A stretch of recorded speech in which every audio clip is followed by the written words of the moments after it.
येथील मेन रोडवरील एका सलून दुकानात कटिंगसाठी गेलेल्या एका तरुणावर तू आमची माहिती बजरंग दलाला देतो असा आरोप करत 6 जणांनी लोखंडी पाईप व लाथाबुक्क्यांनी बेदम मारहाण केल्याची गंभीर घटना समोर आली आहे। या प्रकरणी बोरगाव मंजू पोलिसांनी 6 जणांविरुद्ध विविध कलमान्वये गुन्हा दाखल केला आहे। पोलिसांनी दिलेल्या माहितीनुसार मोहम्मद अयाज अब्दुल गनी बोरगाव मंजू यांनी दिलेल्या फिर्यादीवरून हा गुन्हा नोंद करण्यात आला। ही घटना 15 एप्रिल रोजी सकाळी 9 वाजताच्या सुमारास मेन रोडवरील एका सलून दुकानात घडल्याचं फिर्यादीत नमूद केले आहे। फिर्यादी मोहम्मद अयाज हे सकाळी केस कापण्यासाठी सलूनमध्ये गेले असता तेथे शेख उमर शेख अनीस, शेख रेहान शेख बिस्मिल्ला आणि शेख आवेज शेख इरफान हे हातात लोखंडी पाईप घेऊन आले।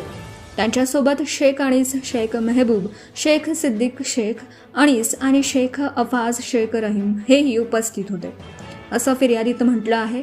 दरम्यान फिर्यादीला उद्देशून तू आमची माहिती बजरंग दलाला देतो, आज तुला मारून टाकतो अशी धमकी दिली। त्यानंतर लोखंडी पाईपने डोक्यावर, हात, पाय, छाती आणि कमरेवर वार करत त्याला गंभीर जखमी केले। तसेच लाथाबुक्क्यांनीही बेदम मारहाण करण्यात आली।